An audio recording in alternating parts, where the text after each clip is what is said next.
Don't embarrass the family, Mom. My son whispered it to me at the dinner table, right in front of my daughter-in-law.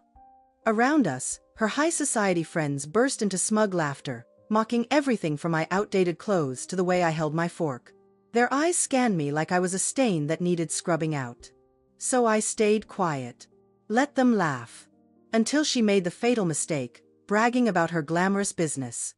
That was the moment I slowly reached into my purse and pulled out my phone. Just that one simple move. And I savored every second of what followed, watching their smug little smiles twist, flicker, and finally vanish into pure unfiltered terror. My name is Elizabeth Vance. I'm 62 years old, a retired tax investigator, and today, I'm going to show you something important. A mother's silence isn't weakness, it's the calm before the storm. Listen closely to my revenge story. The phone rang at 2 p.m. on a Tuesday. That was the first sign that something was different. Lucas, my son, never called in the middle of a workday. Usually, our interactions were limited to brief, obligatory texts on weekends, or the occasional voicemail where he sounded exhausted and rushed. But today, his voice was vibrating with an energy I hadn't heard in years. It was manic, eager, and laced with a desperation that a mother's ear catches instantly. He wanted me to come to dinner. Not just any dinner, but a formal introduction to his fiancée's family. Tonight, Mom. It has to be tonight, Lucas said, his words stumbling over each other. We reserved the private room at the Gilded Cage in D.C. It's huge. Melissa's parents are flying in from the Hamptons. You have to be there. I felt a flutter of warmth in my chest. My boy wanted me there for a milestone. I started to say yes, started to ask what time, but he cut me off with a sudden shift in tone. The eagerness evaporated, replaced by a nervous, almost clinical instruction. Listen, Mom. Please wear that navy suit, the one you bought for Aunt Sarah's funeral. It's the only thing you have that looks structured. He paused, and I could hear him taking a breath on the other end. And please, whatever you do, don't mention the IRS. Don't talk about audits, or tax fraud, or your pension. Melissa's family is different. They are visionaries. They don't like the government looking over their shoulders. Just say you're retired, leave it at that. The warmth in my chest cooled rapidly. It was replaced by a familiar, dull ache. I looked down at my hands, the hands that had reviewed thousands of cases, caught fraudsters, and put away criminals for 30 years to pay for his college tuition. Now, those hands were being asked to stay hidden under the table. I understand, Lucas, I said softly. I'll be there. I hung up and went to my closet. I bypassed the comfortable cardigans and pulled out the Navy Street John suit. It was 10 years old, but the knit was still impeccable. I brushed off a speck of lint. I wasn't dressing for dinner. I was dressing to be acceptable. To be invisible. The drive into Washington, D.C. was a battle against the evening rush hour. I drove my 2005 Volvo. We had been through a lot together, that car and I. It was solid, boxy, and safe. It smelled faintly of vanilla and old leather. It was everything I valued, reliability over flashiness. But as I pulled up to the valet stand of the Gilded Cage, surrounded by sleek Teslas and roaring Ferraris, my sturdy Volvo suddenly looked like a dinosaur stumbling into a spaceship convention. I rolled down the window. The young valet attendant, barely out of his teens, didn't even open my door. He leaned in, chewing gum, his eyes scanning the back seat. Uber or Lyft? He asked, his thumb hovering over his phone screen. Passenger drop-off is around the corner, ma'am. This lane is for guests only. I gripped the steering wheel. My knuckles turned white. I wanted to flash my old badge. I wanted to tell him that I could audit his tip jar in my sleep. But I remembered Lucas's voice. Don't make a scene. I am a guest, I said, keeping my voice steady. My name is Elizabeth Vance. I'm here for the Smith-Vance party. The boy raised an eyebrow, clearly skeptical. He took the ticket from his belt slowly, as if doing me a favor. Just as I stepped out of the car, feeling the humidity of the D.C. night cling to my skin, the glass doors of the restaurant swung open. Melissa emerged. She was stunning. I had to give her that. She wore a slip dress that looked like liquid silver, hugging a body that had clearly been sculpted by expensive trainers and strict diets. Her blonde hair was a perfect cascade of waves. But it was her eyes that stopped me. They were blue, sharp, and utterly devoid of warmth. Behind her stood Lucas. My son looked handsome in his tuxedo, but his posture was all wrong. His shoulders were hunched, his head lowered. He looked like a servant walking behind a queen. "Elizabeth," Melissa called out. Her voice was melodic, loud enough for everyone on the sidewalk to hear. She glided toward me, bypassing a hug and opting for a light touch on my arm. "We were worried. Lucas said you might have trouble finding the place. The GPS can be tricky with these older car models." The valet smirked as he got into my Volvo. I saw Lucas flinch. He didn't look at me. He was staring at the pavement, fiddling with his cufflinks. "I found it just fine, Melissa," I said, forcing a smile. Traffic was heavy on the bridge. Melissa took a step back, her eyes scanning me from head to toe. It wasn't a look of curiosity, it was an inspection. Her gaze lingered on my comfortable orthopedic heels, then traveled up to my sensible navy suit, and finally rested on my bare neck. She pursed her lips, a tiny frown forming between her perfectly groomed brows. "Oh dear," she whispered, leaning in as if sharing a conspiracy. "Lucas, honey, didn't you tell her?" Lucas finally looked up. His eyes were pleading. "Tell me what?" I asked. Melissa didn't answer me. She reached into her oversized clutch, a designer bag that probably cost more than my car, and pulled out a scarf. It was silk, patterned with garish gold chains and logos. It was loud. It was ostentatious. It was everything I hated. "Here," she said, draping the silk around my neck before I could protest. She adjusted it with quick, fussy movements, covering the lapels of my suit. "This place has a very strict atmosphere, Elizabeth. They are allergic to simple attire. This will elevate the look. Make it fit the room better." My skin crawled where the cold silk touched my neck. It felt like a collar. "It's lovely," I lied. The words tasted like ash. "Thank you." I looked at Lucas, waiting for him to say something. Waiting for him to say, "Mom looks fine." Or, "She doesn't need that." But he didn't. He just let out a breath he had been holding. "Thanks, Mel," he mumbled. "Good thinking." He turned his back to me and offered his arm to his fiancée. "Let's go inside. Everyone is waiting." I stood there for a moment on the sidewalk. The city noise faded into a dull roar. I touched the silk scarf, feeling its slippery texture. It wasn't a gift, it was a mask. She had just told me, in the most polite way possible, that I wasn't good enough to be seen as I was. And my son had agreed. I took a deep breath, inhaling the exhaust fumes and the faint scent of expensive perfume that Melissa left in her wake. I could turn around. I could get back in my Volvo and drive home to my quiet house and my garden. But I looked at Lucas's retreating back. He looked so small next to her, so controlled. Not yet, I told myself. I'm not leaving him yet. I adjusted the scarf, tightening the knot until it felt like armor. I squared my shoulders, lifted my chin, and walked toward the revolving doors. "Tonight will be a long night," I whispered to the empty air. Then, I pushed through the glass, stepping out of the reality I knew and into theirs. The private dining room was suffocating. It was draped in velvet and illuminated by a crystal chandelier that looked dangerously heavy. The air conditioning was set to a chill that made me grateful, ironically, for the gaudy silk scarf Melissa had forced upon me. The waiter, a man who looked more like a butler from a period drama, poured a bottle of wine that probably cost more than my monthly heating bill. But the most suffocating thing in the room wasn't the decor. It was Melissa's voice. For 45 minutes, she hadn't stopped talking. She held court at the head of the table, her hands gesturing wildly, her diamond bracelet catching the light with every movement. She wasn't having a conversation. She was holding a press conference. "Gold Horizon isn't just a hedge fund," Melissa declared, swirling her Pinot Noir. "It's a paradigm shift. We're disrupting the entire concept of wealth accumulation. The old way, working 9 to 5, saving pennies, waiting for a pathetic 401k to mature, is dead. It's a corpse, and people just haven't realized they're carrying it around." Her parents nodded in unison. They were quiet people, dressed in beige, who seemed to view their daughter with a mixture of awe and fear. Lucas sat next to her, his smile fixed and plastic.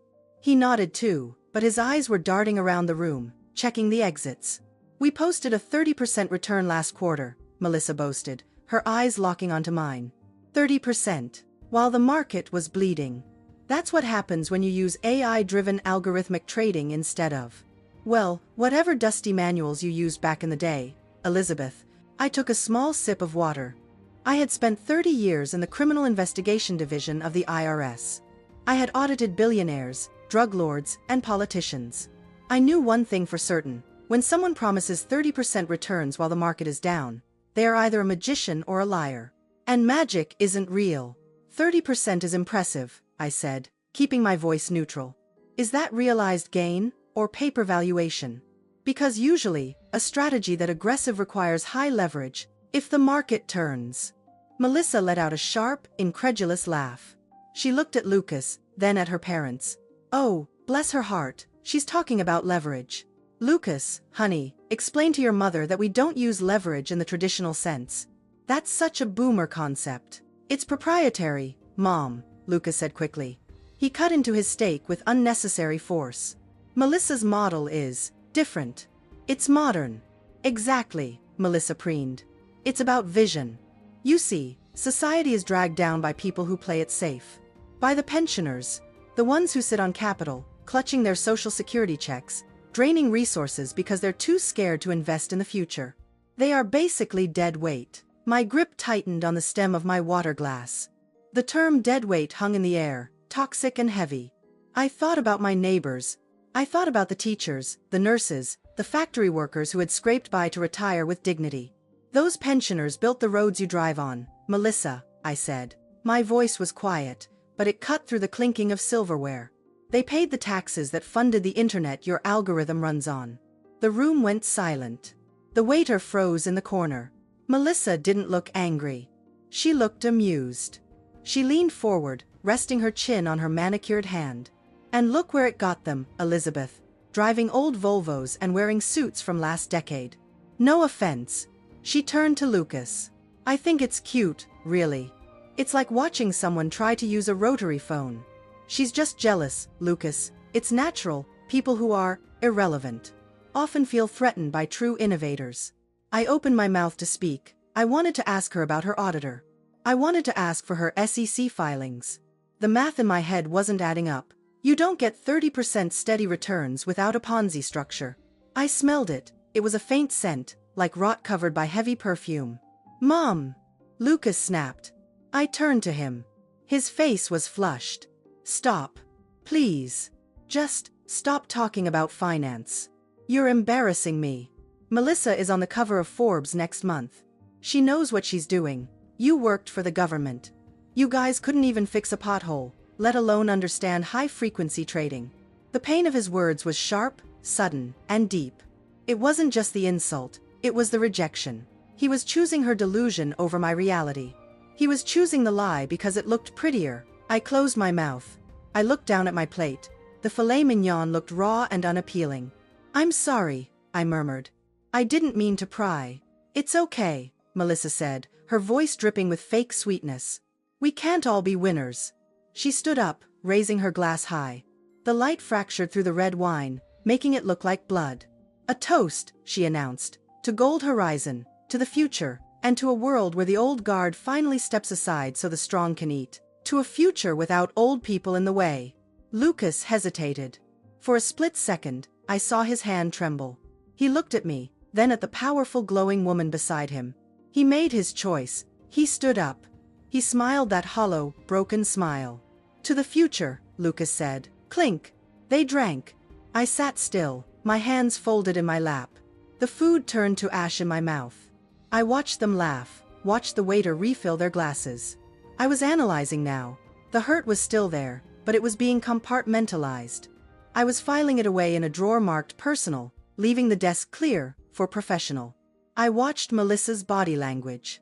The way she checked her phone constantly under the table. The way her laughter didn't reach her eyes.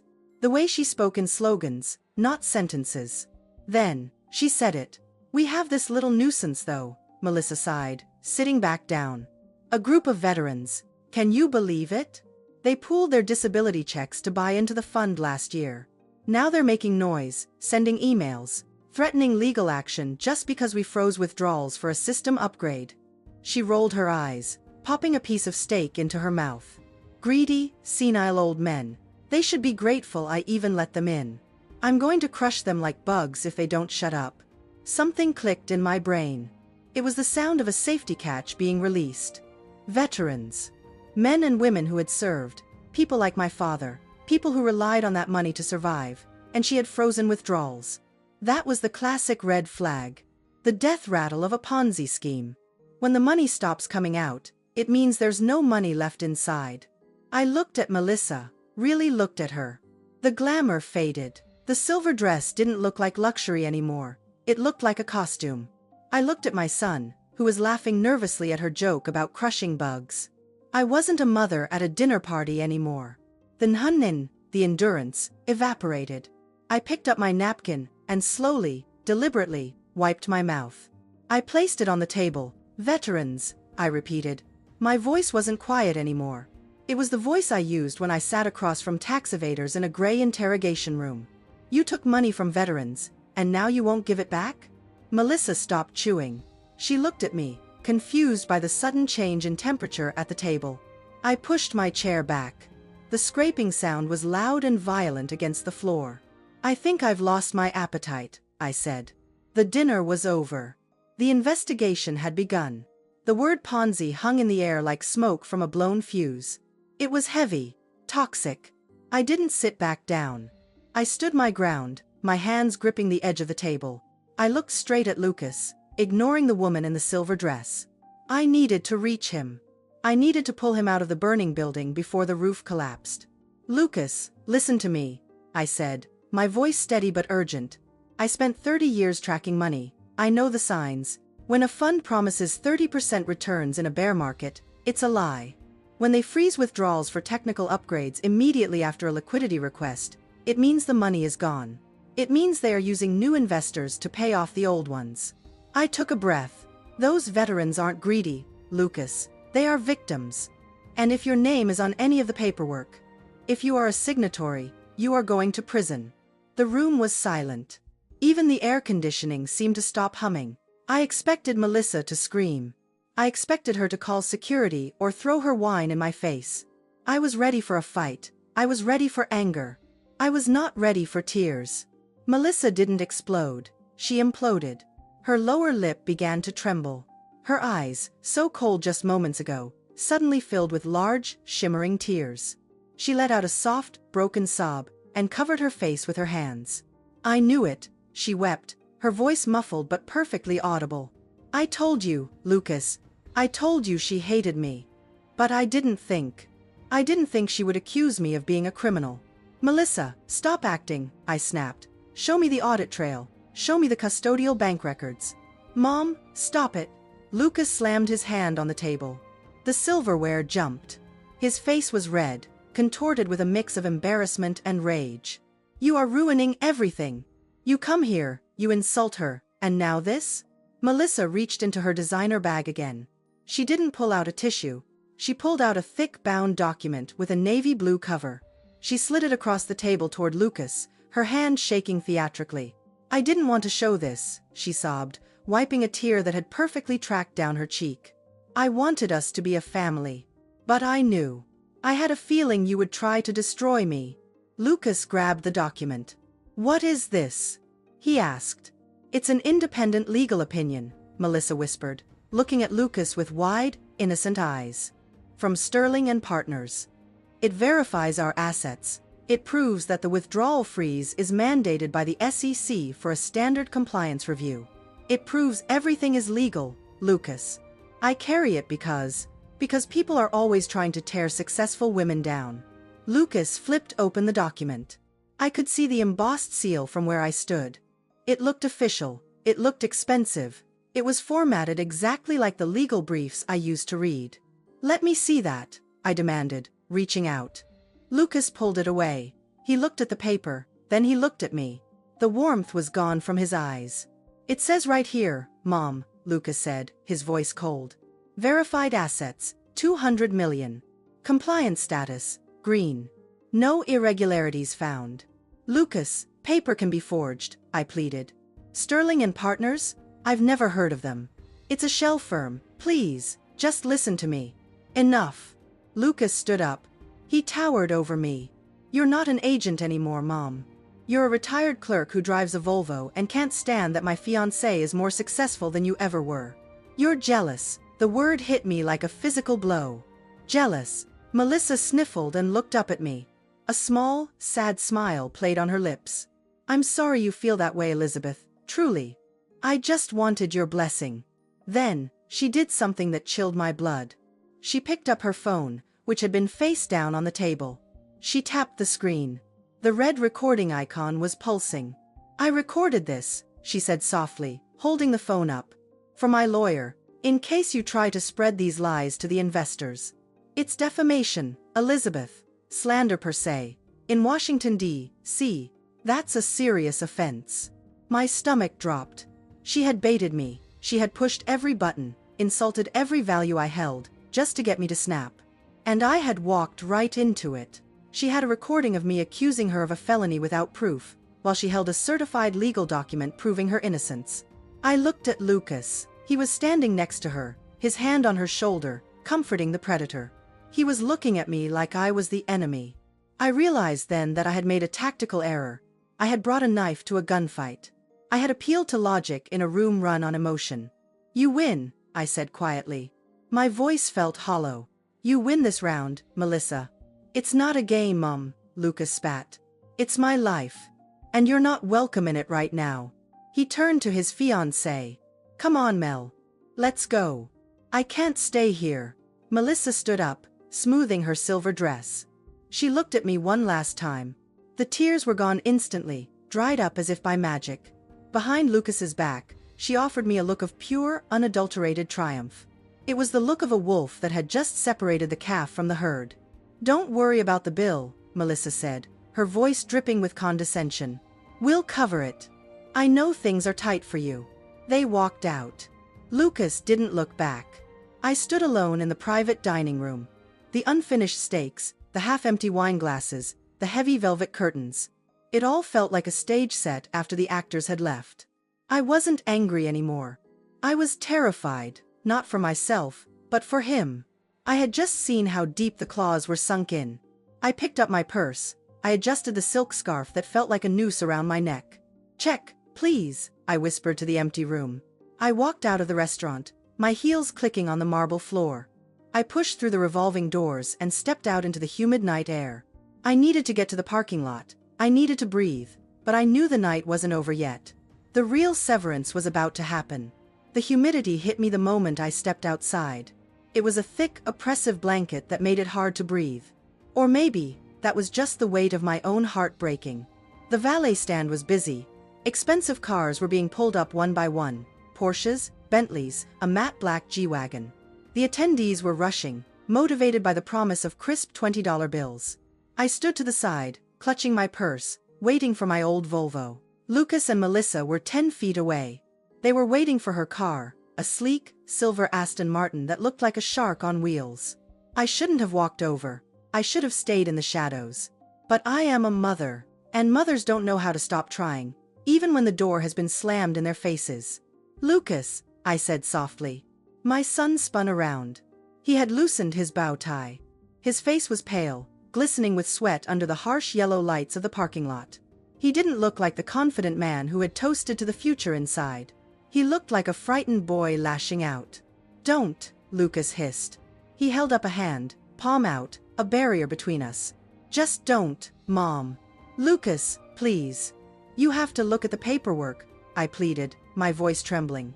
I'm not trying to hurt you. I'm trying to save you. If you sign those documents, save me? Lucas laughed. It was a dry, cracking sound. You're not trying to save me. You're trying to control me. That's all you've ever done. Since Dad died, it's always been you, watching, judging, checking my homework, checking my bank accounts, checking my life. That's not fair, I whispered. I did what I had to do. You suffocate me, he shouted now. A couple waiting for their Tesla turned to stare. Lucas didn't care. Look at you, Mom. You're so bitter. You're so obsessed with playing it safe that you can't stand to see anyone else take a risk. You can't stand that Melissa is everything you never were. The words were precise, calculated to maim. I'm done, Lucas said, his voice dropping to a final deadly calm. I am done explaining myself to you. Do not call me. Do not come to the house. I don't want your toxicity near my family. My family. He had already redefined the term. I was no longer in it. The valet pulled up the silver Aston Martin.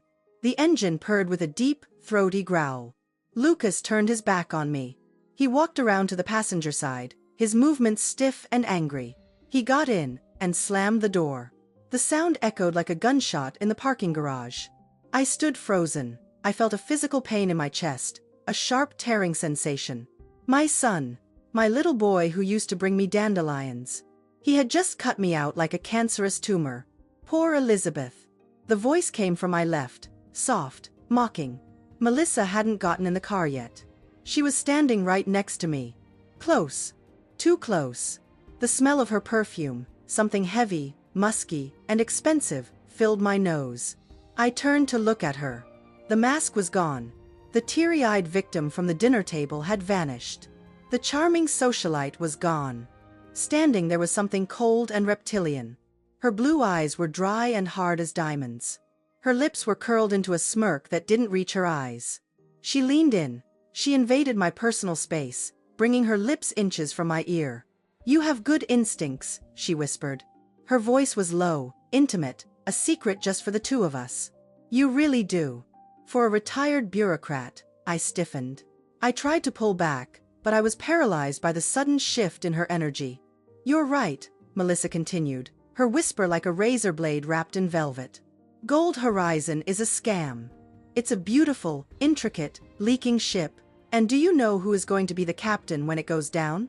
My blood ran cold.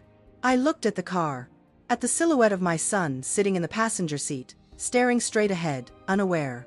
"Lucas?" I breathed. "Lucas," she confirmed, a cruel delight dancing in her eyes. "He's the managing partner now. He signed everything. Every withdrawal freeze, every asset transfer. I made sure of it. He thinks he's a CEO. But he's just a firewall." She stepped back slightly, smoothing the front of her silver dress. "So, here is the deal, Elizabeth," she hissed. "You keep digging. You keep trying to play detective. And I will pull the plug early. I will disappear to a country that doesn't extradite, and your precious son will be the one left holding the bag. He will go to federal prison for 20 years. And he will hate you for it, because he'll think you triggered the collapse." She smiled. It was the most terrifying smile I had ever seen. "You miserable old woman," she said, enunciating every syllable. "If you interfere one more time, I will make your son carry the debt for me. Every single cent. Ma'am? Your Volvo is ready." The valet's voice broke the spell. He was holding my keys, looking at us nervously. Melissa's face instantly shifted. The predator vanished. The socialite returned. She patted my arm gently, for the benefit of the valet. "Drive safe, Elizabeth," she said loudly, her voice bright and cheery. "Get some rest. You look exhausted." She turned on her heel, her dress swishing around her legs. She slid into the driver's seat of the Aston Martin. The car roared. She didn't look at me as she peeled out of the lot, merging aggressively into the D.C. traffic. I stood there for a long time. The valet dangled the keys in front of me. "Ma'am?" I took the keys. My hand was shaking. Not from sadness. Not anymore. I walked to my car. My sturdy, boxy, uncool Volvo. I sat in the driver's seat and closed the door. The silence of the cabin enveloped me. I gripped the steering wheel. The leather felt cool and grounding under my palms. I looked out the windshield.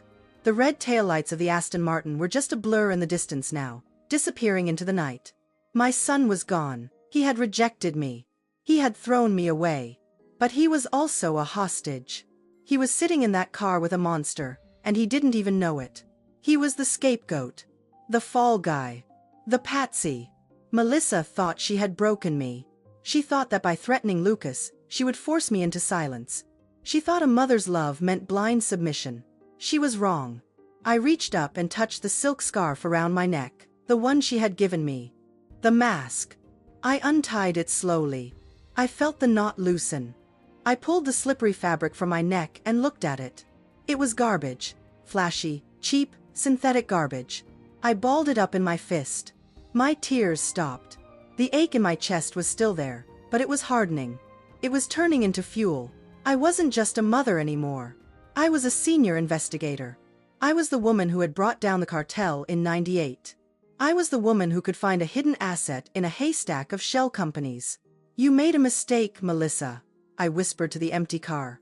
I put the car in gear. I checked my mirrors. My eyes caught my own reflection in the rearview mirror. I didn't look old. I didn't look tired. I looked dangerous. You declared war on the wrong mother. I pulled out of the parking lot, leaving the luxury and the lies behind. I wasn't going home to sleep. I was going home to work. The hunt had just begun. The silence in my house was absolute. For 3 days, the phone didn't ring. There were no texts from Lucas. No apologies. No angry voicemails. Just a void where my son used to be. I checked my phone every hour, not out of hope, but out of habit. His profile picture on WhatsApp, a photo of him and Melissa on a yacht, stared back at me, mocking and distant. But the mailbox was busy. On Tuesday morning, a FedEx truck pulled up to my driveway. The driver, a cheerful man who had no idea he was delivering a grenade, handed me a thick, rigid envelope. I didn't open it at the door. I took it to the kitchen table. I used a letter opener. The movements were precise. Inside was a letter from a law firm I didn't recognize. Vanguard Legal Group. The paper was heavy, cream-colored, with a watermark that screamed money. Cease and desist. The words were bold, centered, and black. Dear Miss Vance, we represent Miss Melissa Smith and Gold Horizon Capital. You are hereby notified to cease all harassment, defamation, and unauthorized investigation into our client's business affairs. Your recent conduct at the Gilded Cage constitutes slander per se. I skipped the legal jargon. I knew it by heart. I went straight to the bottom. Temporary failure to comply will result in immediate litigation for damages. Furthermore, we are filing a temporary restraining order to prevent you from contacting Mr. Lucas Vance. I put the letter down. A normal mother would have collapsed. A normal mother would have been terrified by the threat of a lawsuit that could wipe out her pension. I didn't collapse. I poured myself a cup of black coffee. They were scared. You don't hire a pitbull law firm to send a threat letter to a retired grandmother unless you are afraid of what she knows. A cease and desist is often a white-collar criminal's way of saying, you are getting too close. I took a sip of coffee. It was bitter. It tasted like focus.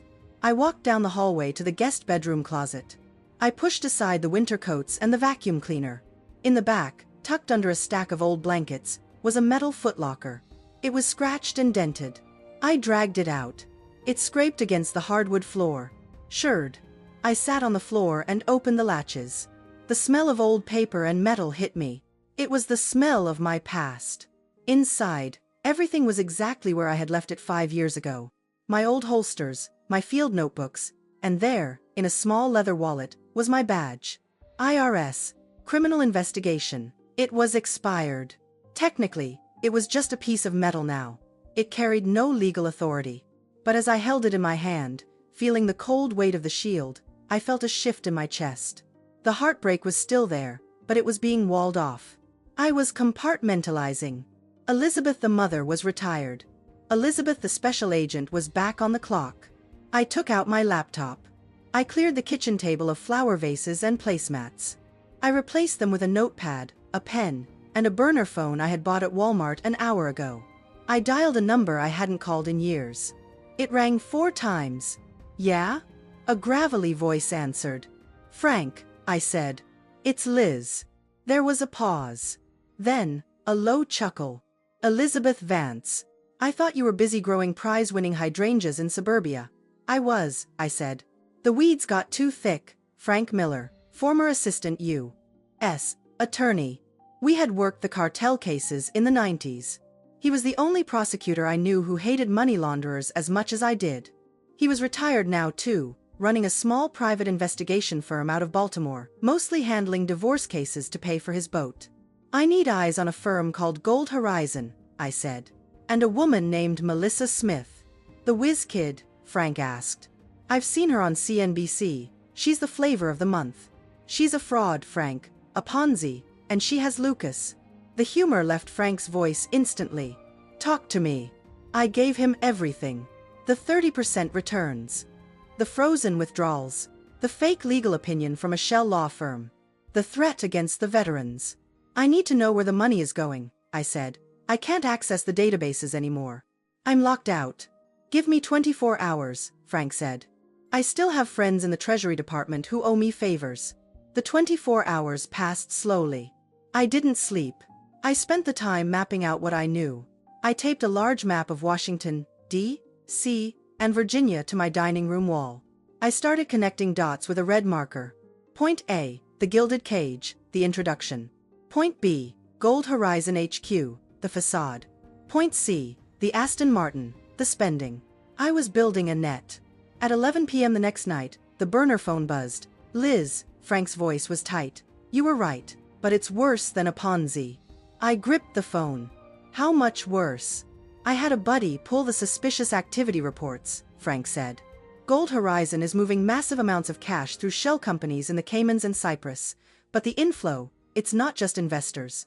It's dirty, Liz. They're mixing investor capital with dark money, cartel money, maybe. Or Russian sanctions evasion. It's a laundromat. I closed my eyes. Money laundering, that carried a 20-year sentence.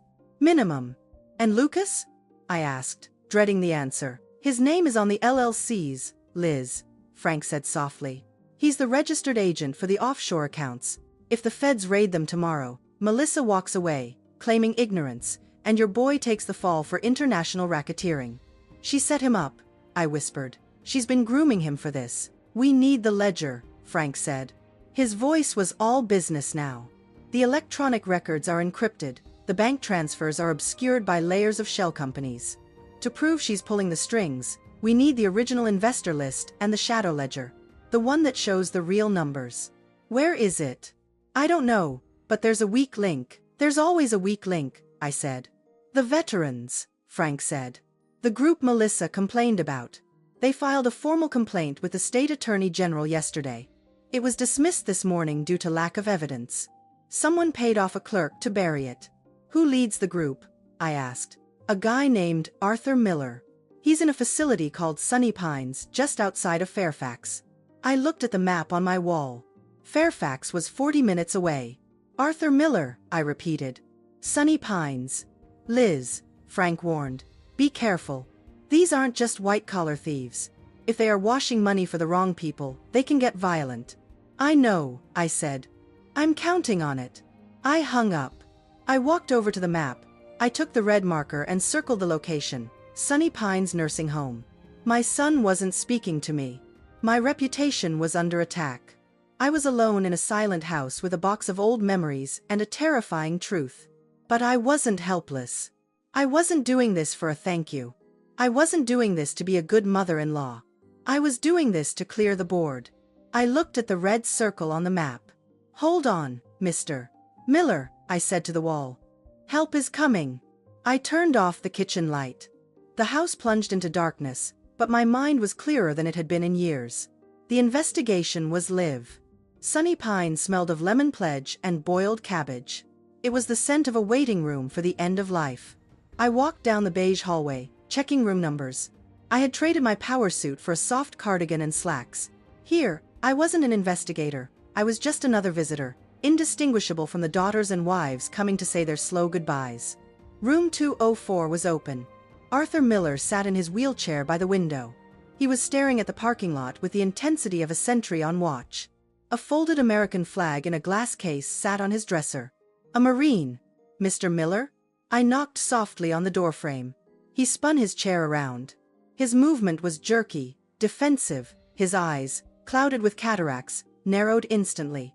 If you're here about the television fee, I already told the nurse, he snapped. His voice was a dry rattle.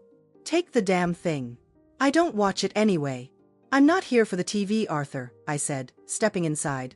I'm here about Gold Horizon. His hands gripped the armrest so hard his knuckles turned white. Get out. They took my son too, I said quickly. And they took my peace of mind. I'm not with them, Arthur. I want to burn them down. The anger in his face flickered, replaced by a weary curiosity. He gestured to the empty chair. Sit. I pulled the chair close. Tell me how they did it. A seminar, Arthur spat. Right here in the cafeteria, a kid in a $3,000 suit brought in Panera sandwiches and glossy brochures. He talked about patriotic wealth. He said the banks were cheating us. He said Gold Horizon used freedom-based algorithms to generate yield. And you invested? I moved everything, Arthur whispered. He looked down at his slippers. My wife and I scraped that money together for 40 years. It was for the grandkids. For college. He reached into his nightstand and pulled out a crinkled folder. Look at it. It's all gone. I put on my reading glasses and opened the file. It was standard marketing fluff until I got to the contract. The font was microscopic, a light gray ink designed to vanish against the white paper. I scanned the legalese. My stomach turned. Clause 14b. Investor capital is classified as high-risk, unsecured subordinate debt. Clause 21. Redemption rights are suspended at the sole discretion of the manager. It's not an investment, Arthur, I said, my voice low. Legally, you gave them an unsecured loan, a gift. I tried to withdraw $5,000 last month, Arthur said, tears pooling in his eyes. My granddaughter needed braces. They told me my funds were locked for optimization. Then they stopped answering the phone. He looked up at me. The shame on his face was heartbreaking. I haven't told my son. He thinks I'm just a senile old man who forgot where he put the checkbook. I can't let him know I was this stupid. You weren't stupid, I said firmly. You were targeted. This is a predator killing the herd. I looked around the sad, small room. The nebulizer machine. The photos of smiling children taped to the mirror. Melissa Smith was using this money, blood money, to buy handbags and champagne. Lucas was a pawn. Arthur was the prey. I'm going to get it back, Arthur, I promised. He laughed, a bitter, hollow sound. With what? Magic? With evidence. He paused. Well, the kid left something behind. Maybe it helps. Arthur rummaged in a drawer full of cough drops and loose change. He tossed a small silver rectangle onto the bed. A USB drive. He left it plugged into the projector. Arthur grunted. He was in a rush to leave before anyone asked questions. I picked it up. It was light, branded with a Gold Horizon logo. Can I take this? Take it. Throw it in the river for all I care. I walked out to my car. My hands were shaking, not from fear, but from adrenaline. I plugged the drive into my laptop. A folder appeared. GH, presentation, backup. Inside, buried under PowerPoint slides, was a subfolder, client, ledger, encrypted. I clicked it. A password prompt blocked the screen. Access denied. Of course. It was locked. But the file size was massive. This wasn't just a client list. It was the shadow book. The real numbers. I knew where the key was. It would be on the main server at their headquarters. I had the lock. Now I just needed to break into the house to find the key. I looked back at Arthur's window. Hold on, Marine, I whispered. I'm going in. I started the Volvo. The engine roared. The mother was gone. The investigator had taken the wheel. The lobby of the Gold Horizon building smelled of white tea and aggressive ambition. It was all glass, chrome, and polished marble, a temple built to worship money. I stood by the elevator bank, clutching a leather portfolio that contained nothing but blank paper. Beside me stood Frank. He looked respectable in a charcoal suit, though I knew he was hiding a lockpick set in his breast pocket. Relax. Liz, Frank murmured, checking his watch. Sarah is expecting us. We are the external compliance auditors. It's the most boring cover story in the world. Nobody questions the people who come to check the boxes. Sarah was our inside woman. She was a junior analyst Frank had helped years ago in a custody battle. Now, she was disgruntled, overworked, and hated Melissa Smith with a passion that burned brighter than the lobby lights. She had swiped us 2 visitor badges with full access clearance. The elevator dinged. We stepped in. The ascent to the 40th floor was smooth and silent, popping my ears. You have 20 minutes, Frank said, as the doors slid open. I'll keep the receptionist busy with regulatory paperwork and missing forms. You get to the server room, or the executive suite, wherever the terminal is. I know where to go, I said. I walked past the rows of empty cubicles. It was 7 p.m., the drones had gone home, leaving only the hum of computers and the blinking lights of the routers. The office was vast, open-plan, and sterile. I navigated toward the corner office, the one with the double mahogany doors. Melissa's office. I was reaching for the handle when I heard voices. I froze. My training kicked in instantly. I stepped back into the shadows of a copy room alcove, pressing my back against the cold wall. The voices were coming from inside the office. The door was cracked open just an inch. Panicking, Melissa. I'm telling you, the SEC sent a letter to the registered agent today. A subpoena. It was Lucas. My son. His voice was pitched high, trembling with a fear I hadn't heard since he was a child waking up from a nightmare. Lower your voice, Lucas, Melissa's voice replied. It was calm, terrifyingly calm. It's a standard inquiry. Stop wetting yourself. Standard? They're asking for the custodial ledgers, the ones that don't exist. There was the sound of pacing. Heavy, erratic footsteps. We have to freeze everything. We have to lawyer up now. We aren't freezing anything, Melissa snapped. Tonight is the gala. We need the final capital injection from the donors tonight. Once that wire hits the account in the Caymans, then we deal with the SEC. I can't do it, Lucas stammered.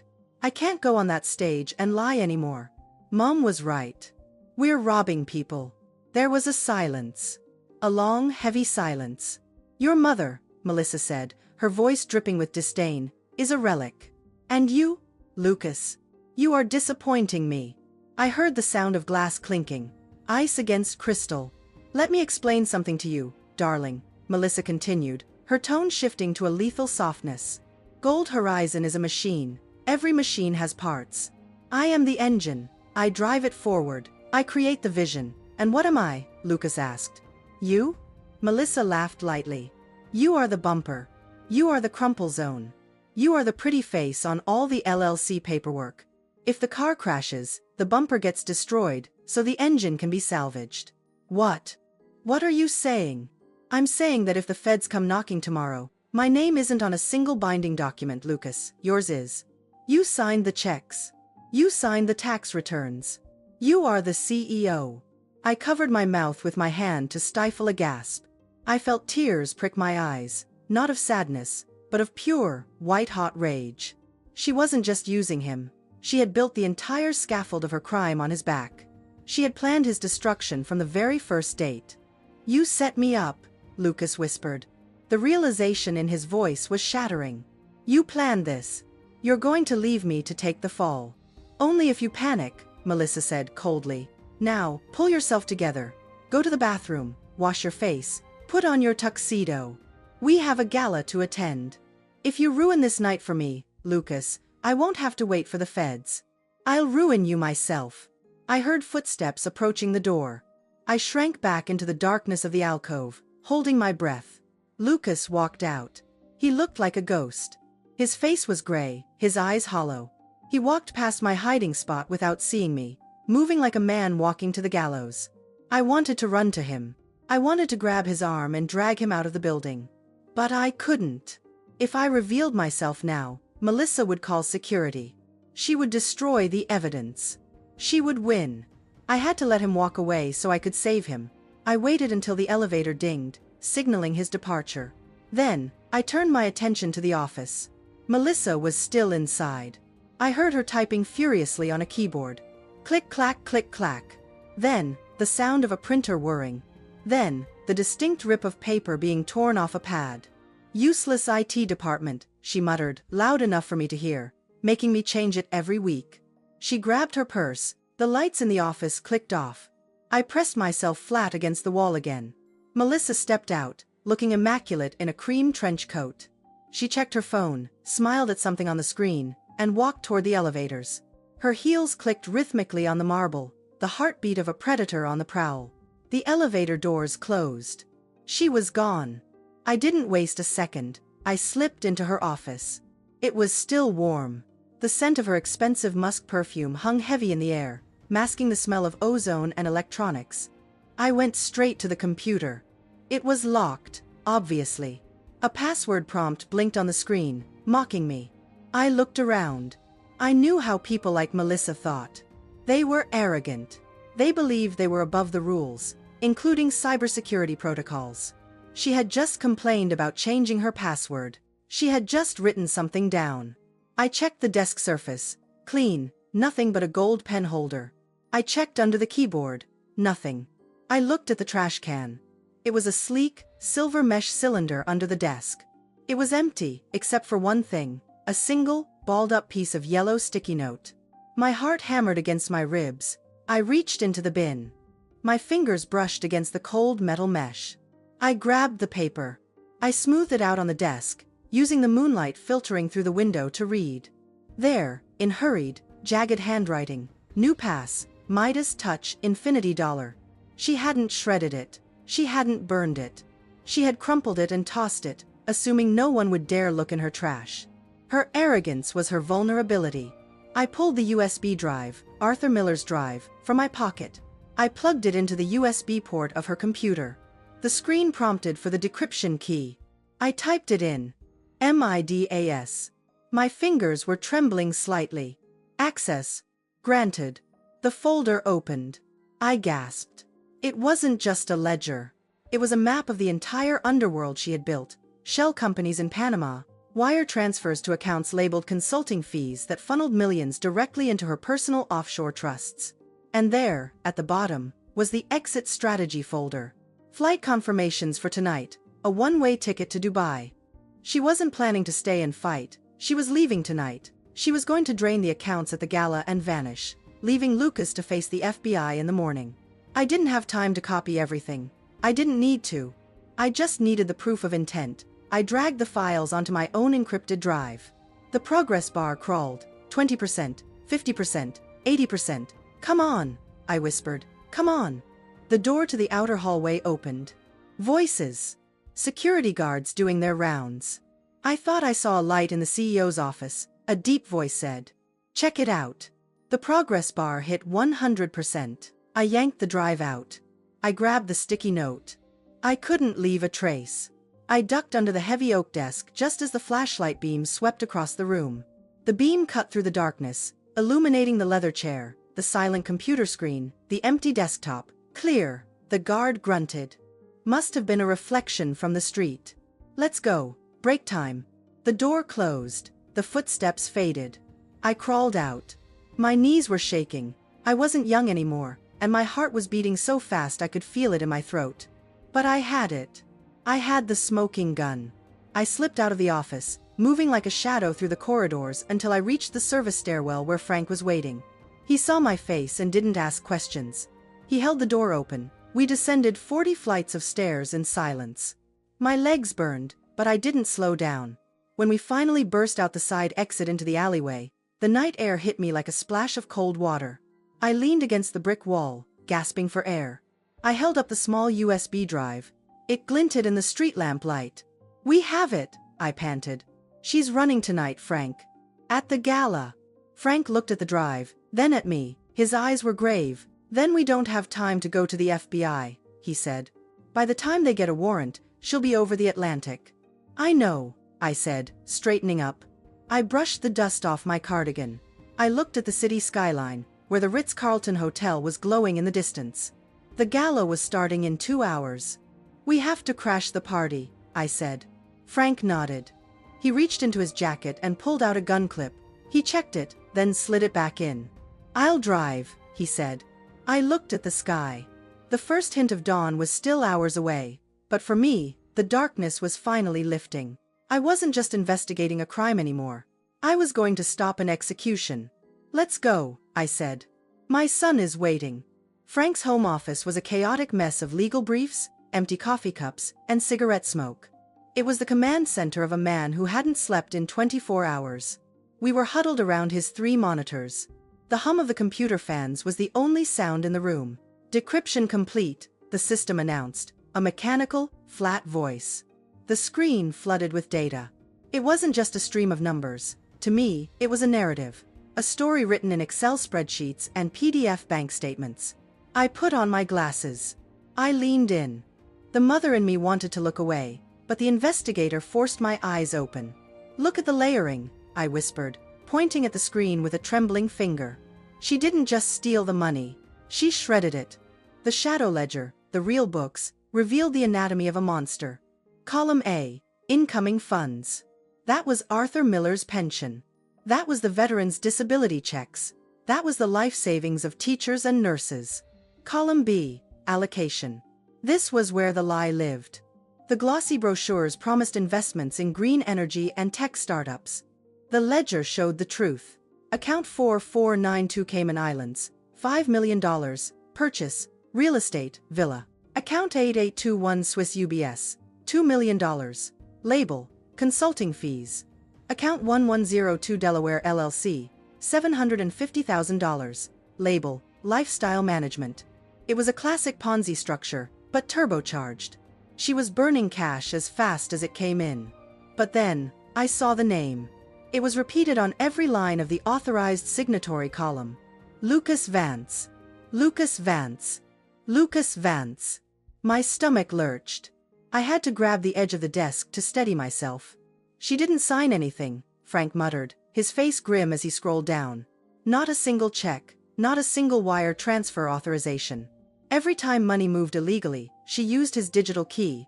She used his hand to pull the trigger. He's legally liable for everything, I said, my voice barely a whisper. Racketeering, wire fraud, embezzlement. If this hits a jury, they won't see a manipulated son. They'll see a CEO who stole millions. It gets worse, Liz. Frank clicked on a subfolder labeled Exit, Strat, Final. A PDF popped up. It was a flight itinerary, passenger, Melissa Smith, flight, private charter, N778GH. Route, Dulles International, IAD, to Dubai, DXB. Departure, tonight, 11:30 p.m., Dubai, Frank said. No extradition treaty for financial crimes if you have enough money to buy protection. If she gets on that plane, she's gone. And the moment wheels are up, the system triggers a final wire transfer. He opened another window. A scheduled task was pending on the server. Task, liquidate all assets. Destination, unknown offshore trust. Execution time, 9 p.m. EST. I checked the clock on the wall. It was 6:45 p.m. The gala, I said. The realization hit me like a slap. The charity gala at the Ritz-Carlton. It starts at 7. The speeches are at 9. It's a distraction, Frank confirmed. She gets everyone in a room. She gives a tearful speech about saving the world. She accepts the final round of donations from the big whales. Then, while everyone is clapping, she executes the transfer on her phone, walks out the back door, and heads to the airport. And Lucas? She leaves him holding the empty bag, Frank said. When the transfer hits, the accounts go to zero. The SEC alarms will scream. The FBI will kick down his door by midnight. She buys her freedom with his life. I stared at the screen. I saw the timeline. I saw the cold, mathematical precision of her betrayal. I felt a strange sensation. The fear was gone. The panic was gone. In their place was a cold, hard clarity. It was the feeling I used to get right before a raid. We can't wait for the FBI, I said. They need a warrant. They need a grand jury. That takes days. We have 2 hours. Frank looked at me. He saw the shift in my eyes. He nodded. He picked up his phone. He dialed a number from memory. Judge Reynolds, Frank barked into the receiver. Wake up. I don't care if you're eating dinner. I need an emergency injunction. Civil asset forfeiture and a bench warrant. Yes, tonight. It's $100 million, Henry, and I have the smoking gun. He covered the mouthpiece. Get ready, Liz. I turned away from the computer. I walked to the small bathroom attached to Frank's office. I splashed cold water on my face. I looked in the mirror. The woman staring back wasn't the tired mother in the Volvo.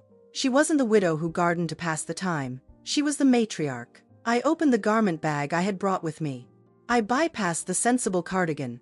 I pulled out my old court suit. Charcoal gray, sharp lapels, tailored to intimidate. I put it on. I buttoned the jacket. It was tight, but it fit. I pulled my hair back into a severe bun.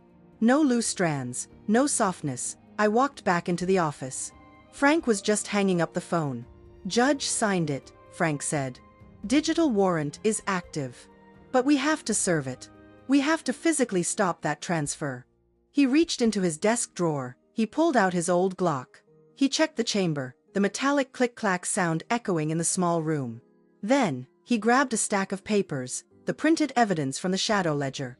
I'm not carrying a badge anymore, Liz, Frank warned. This is dangerous. Security at the Ritz is private. They answer to her. They can try to stop us, I said. I picked up the thick file of evidence. It was heavy. It weighed as much as a future. She thinks she's the smartest person in the room, I said, adjusting my cuffs. She thinks she's playing chess with a novice. She forgot one thing. What's that? Frank asked, holstering his weapon under his jacket. She forgot to check the tax code, I said coldly. You never steal from the generation that invented the audit. I walked to the door. I didn't look back at the screens. I didn't need to see the numbers anymore. I had them memorized. Let's go, Frank, I said. It's time to go to a party. The grand ballroom of the Ritz-Carlton smelled of white lilies and old money. It was a scent I knew well from my days auditing charity galas that were little more than tax write-offs for the ultra-wealthy. But tonight, the air felt heavier. It was thick with the electricity of a crime in progress. Frank parked his car right at the front entrance, blocking a Bentley. 2 valet attendants rushed over, waving their arms, shouting about private property and VIP access. Frank stepped out. He didn't say a word. He simply flipped open his wallet and flashed a badge. It wasn't his old one. It was the temporary Federal Marshal Liaison badge he had secured an hour ago, along with the warrant. Federal operation, Frank barked. Move the barriers. Now. The valets froze, then scrambled to obey. I stepped out of the car. The night air was cool, but I felt hot. My charcoal suit felt like armor. I touched the heavy leather folder tucked under my arm. It contained the death warrant for Gold Horizon. Behind us, 2 unmarked black SUVs pulled up. 4 agents in windbreakers with FBI printed in yellow on the back stepped out. They moved with the quiet, terrifying efficiency of predators. We have visual, Frank said into his earpiece. Target is on stage. The transfer window opens in 8 minutes. Let's go, I said. We walked through the revolving doors. The lobby was a blur of marble and gold leaf. We ignored the concierge. We ignored the confused security guards who reached for their radios, only to be stopped by the FBI agents flanking us. We reached the double mahogany doors of the ballroom. I could hear the muffled sound of applause from inside. I pushed the doors open. Boom! They swung wide, hitting the stops with a heavy thud that echoed through the cavernous room. The applause died instantly. 300 heads turned. The scene before me was a masterpiece of deception. The room was bathed in soft, golden light. Round tables draped in white linen were crowded with Washington's elite, senators, lobbyists, tech moguls, and there, on the raised stage, stood Melissa. She was wearing gold tonight, a shimmering floor-length gown that made her look like a trophy come to life. She held a microphone in one hand, her other hand resting possessively on Lucas's shoulder. My son stood next to her. He looked terrible. His tuxedo hung loosely on his frame. His skin was the color of paste. He was staring at the floor, a man awaiting execution. And so, Melissa's voice faltered for a fraction of a second as she saw me, but she recovered instantly. And so, we build a future where generosity is the currency. I didn't stop walking. I marched down the center aisle, my heels clicking a sharp staccato rhythm on the parquet floor. Click, click, click. The crowd parted. I saw the confusion on their faces. They looked from me to the stage, sensing the disruption. Security, Melissa called out. Her smile was tight, her eyes wide with panic. We have a crasher. Please escort this woman out. She is unwell. 2 large men in black suits started toward me from the side of the stage. Federal agents. Frank's voice roared from behind me. Sit down. Nobody moves. The command was absolute. The security guards froze. The senators in the front row shrank back into their seats. I reached the stairs of the stage. I walked up them slowly. My heart wasn't racing anymore. It was beating with the slow, heavy thud of a sledgehammer. I walked straight up to Melissa. Up close, the perfection dissolved. I could see the sweat beading on her forehead. I could see the tremor in the hand holding the microphone. Elizabeth, she hissed, leaning in, her voice low enough that the mic didn't catch it. You are insane. You are ruining your son's life. Get out before I bury you. I didn't look at her. I looked at Lucas. He looked up at me. His eyes were red-rimmed, filled with a mixture of terror and shame. Mom? He whispered. What are you doing? I'm doing your job, Lucas, I said softly. I reached out and took the microphone from Melissa's hand. She was so shocked, so used to being in control, that she let go without a fight. I turned to the crowd. The feedback from the speakers whined for a second, then settled. "Good evening," I said. My voice was calm. It was the voice I used when I delivered a final audit notice. "My name is Elizabeth Vance. I am a retired senior investigator for the IRS Criminal Division." A murmur rippled through the room. "You have been told that Gold Horizon is a revolutionary fund," I continued, scanning the faces in the audience. "You have been told your money is building infrastructure. You have been told you are part of the future." I signaled to Frank. He was standing by the AV booth. He plugged in the USB drive. The massive screen behind me, which had been displaying the Gold Horizon logo, flickered. Suddenly, a spreadsheet appeared. It was the shadow ledger. Gasps erupted from the floor. The numbers were massive. The red ink was undeniable. "This," I said, pointing to the screen, "is where your money actually went. The villa in the Caymans. The private jet waiting at Dulles Airport right now. The shell companies in Panama designed to hide stolen assets." "Turn it off," Melissa shrieked. She lunged for me. "It's a lie. It's a fabrication." Frank stepped onto the stage. He didn't need to shout. He just stood between me and Melissa, his hand resting on his hip near his badge. She stopped, panting, her chest heaving. I looked at the crowd again. Tonight, Miss Smith intended to execute a final wire transfer. She planned to liquidate the remaining $40 million in the account, money that belongs to veterans, to pensioners, to you. I turned to Melissa. She was backing away now, looking for an exit. Her eyes darted to the side door. "You called me a relic, Melissa," I said into the microphone. The room was deadly silent. "You called me an obsolete old woman who didn't understand finance. You said I was dead weight." I took a step toward her. She flinched. "Well," I said, my voice dropping an octave, becoming hard as granite, "it's a good thing this obsolete old woman knows how the banking system works. Because 5 minutes ago, Judge Reynolds signed a federal emergency injunction." Melissa's face went white. "Your accounts are frozen," I declared. "All of them. The Cayman Trust. The Swiss holding company. Even the flight plan for your jet has been revoked." I let the words hang in the air. "You aren't going to Dubai tonight, Melissa. You aren't going anywhere." Melissa stood frozen. The golden goddess was gone. In her place was a scared, cornered grifter. "Lucas," she screamed, turning to my son. "Do something. Tell them. Tell them you authorized the transfers. You're the CEO. Save me." Lucas looked at her. He looked at the screen with his name on the documents. Then he looked at me. For the first time in years, the fog in his eyes cleared. He saw her. He really saw her. He took a step back.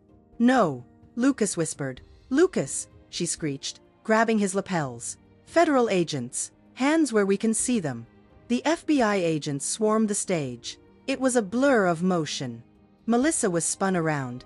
Her arms were pulled behind her back. Click! Click! The sound of the handcuffs ratcheting shut was the loudest sound in the room. It cut through the tension like a knife. "Melissa Smith," an agent announced, "you are under arrest for wire fraud, money laundering, and racketeering." She started to scream. It wasn't a dignified sound. It was the primal, ugly sound of a narcissist whose reality had just shattered. "Get off me! Do you know who I am? Lucas, you coward! You useless coward!" They dragged her away. Her gold dress snagged on a monitor cable, tearing the hem. She was hauled down the stairs, kicking and cursing, past the stunned silence of the donors she had tried to rob. The stage was empty now, except for me and Lucas. The screen behind us went black. The show was over. Lucas stood alone in the center of the stage. He looked at his hands, the hands that had signed the papers. Then his knees gave way. He collapsed to the floor, sobbing. Not the polite crying of a man who lost money, but the heaving, racking sobs of a child who had been lost in the dark and just found the light. I put down the microphone. It rolled across the floor with a dull thud. I walked over to my son. I didn't say, "I told you so." I didn't lecture him. I knelt down on the stage, oblivious to my bad knees, oblivious to the 300 people watching. I wrapped my arms around him.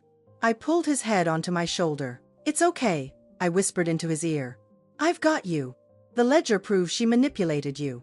We have the evidence. You're safe. Lucas clung to my jacket. He buried his face in the charcoal wool. I'm sorry, he choked out. Mom, I'm so sorry.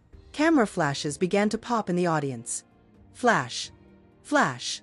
Flash. The spell was broken. The murmurs turned into a roar of conversation. I looked up. Frank was standing at the edge of the stage, giving me a thumbs up. I held my son tighter. I was Elizabeth Vance, retired IRS agent, driver of a 2005 Volvo, and tonight, I was the most powerful woman in Washington. 6 months had passed since the night at the Ritz-Carlton. The seasons in Virginia are distinct. Winter hangs on tight, gray and biting, before suddenly surrendering to a lush, explosive spring. That was how it felt with us, too. The Cold War was over, the ice had melted. I knelt in the dirt of my backyard. The knees of my gardening trousers were stained brown. The sun was warm on my back. Like this? Lucas asked. I looked up. My son was standing over a bed of young rose bushes. He wasn't wearing a tuxedo. He wasn't wearing a designer watch. He was wearing a faded t-shirt and work gloves that were a size too big. No, I said gently. You're cutting too close to the bud. You have to leave room for it to breathe. If you cut too deep, it won't bloom. Lucas sighed, wiping sweat from his forehead with the back of his wrist. It's harder than it looks. I thought you just put them in the ground and waited. Nothing valuable grows just by waiting, Lucas, I said. You have to feed it, you have to prune the dead parts. And you have to be patient. He nodded. He knelt down beside me, his movements clumsy but earnest. He picked up the shears again. Snip. This time, the cut was perfect. The silence between us was comfortable. It wasn't the heavy, suffocating silence of 6 months ago. It was the quiet of two people who no longer needed to hide anything. The fallout had been brutal. Melissa was currently in a federal holding facility, awaiting trial. Her lawyer was trying to plead insanity, but the digital ledger I provided made that impossible. The evidence was black and white. She wasn't crazy, she was calculated. Lucas had been spared prison. Frank's plea deal was a work of art. In exchange for full cooperation and testifying against Melissa, Lucas received 5 years of probation. But he lost everything else. The penthouse was seized, the Aston Martin was auctioned off. His credit score, the metric he used to worship, was in ruins. He was 32 years old, living in a small studio apartment 3 blocks from my house, working as an inventory manager at a local hardware store. Most people would call it a tragedy. I called it a second chance. I got the shift schedule for next week, Lucas said, breaking the silence. I'm working weekends. But I can come over for dinner on Tuesday. Tuesday is pot roast, I said. Don't be late, he chuckled. It was a real laugh. Not the nervous, high-pitched giggle he used to give when Melissa made a cruel joke. This was a sound from his chest. He stopped working and looked at the rose bush. It was a chaotic mess of thorns and green leaves, but right in the center, a single bud was beginning to unfurl. A deep, velvet red. You know, Lucas said, staring at the flower. I really believed her. I really thought we were building something amazing. I thought I was special. I stopped weeding. I looked at him. You are special, Lucas. But not because of a bank account. You're special because when the truth came out, you didn't run. You stood on that stage and owned it. He shook his head slowly. I didn't own anything, Mom. I collapsed. You were the one who saved me. He took off his gloves. He looked at his hands. They were calloused now. Rougher. Honest hands. I was so angry at you, he whispered. In the parking lot that night. I said terrible things. I called you jealous. I called you toxic. I remember, I said. How did you do it? He turned to me. His eyes were clear, reflecting the spring sky. After everything, I said. How did you still fight for me? Why didn't you just let me drown? I smiled. I reached out and brushed a smudge of dirt from his cheek. Because that's the job, Lucas. Mothers don't get to resign just because the kid is being an idiot. He laughed again, but his eyes were wet. But it wasn't just that, I continued, looking out over the garden. I had to show you the difference between price and value. Melissa knew the price of everything. She knew how much a jet cost. She knew how much a senator cost. But she didn't know the value of loyalty. She didn't know the value of enough. Lucas looked at the house, my modest, paid-off house with the peeling paint on the shutters and the old Volvo in the driveway. "I get it now," he said softly. He stood up and offered me a hand. I took it. He pulled me up effortlessly. He was stronger now. He didn't let go of my hand immediately. He held it, looking at me with a strange expression. A mix of awe and newfound respect. "Mom," he said. "Yes.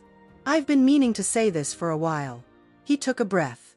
He leaned in and kissed me gently on the forehead. "I'm sorry for everything. And thank you." He pulled back and grinned. "And also, you are a total badass. Seriously. You took down a global money laundering ring with a laptop and a cardigan. That is terrifyingly cool." I laughed. The sound surprised me. It felt light. "I had help," I said. "And for the record, it was a very nice cardigan."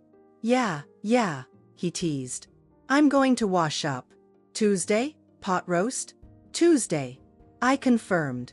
He walked toward the back door, his stride long and relaxed. He wasn't the CEO of a fake empire anymore. He was just Lucas, my Lucas. I stayed in the garden for a moment longer. The sun was beginning to set, casting long, golden shadows across the lawn. The air smelled of damp earth and blooming flowers. I looked down at the rose bush we had just pruned. The single red bud we had been admiring had opened just a fraction more. It wasn't perfect. It had a few jagged edges. But it was real. It had roots that went deep into the soil. It would survive the wind. It would survive the rain. I took off my glasses and wiped them on my shirt. I thought about the velvet mask Melissa had forced me to wear, the silk scarf designed to hide who I was. I thought about the lies, the glamour, the noise. All of it was gone. What remained was this. The dirt. The sun.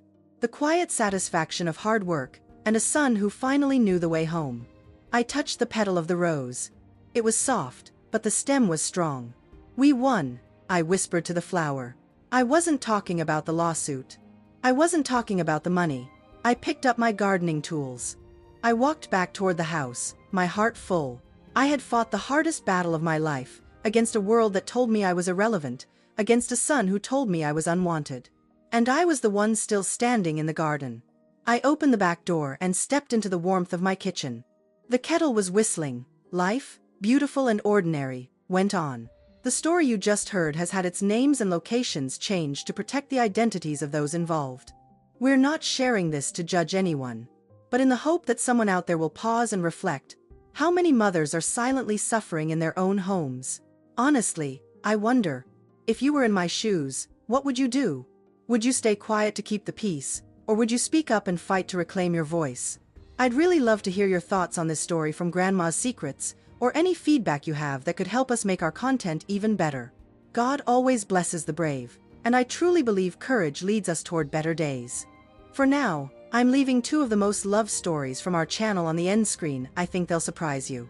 Thank you for staying with me until this very moment. If this story touched your heart, please hit like, subscribe to the channel, and turn on the notification bell so you won't miss what's coming next.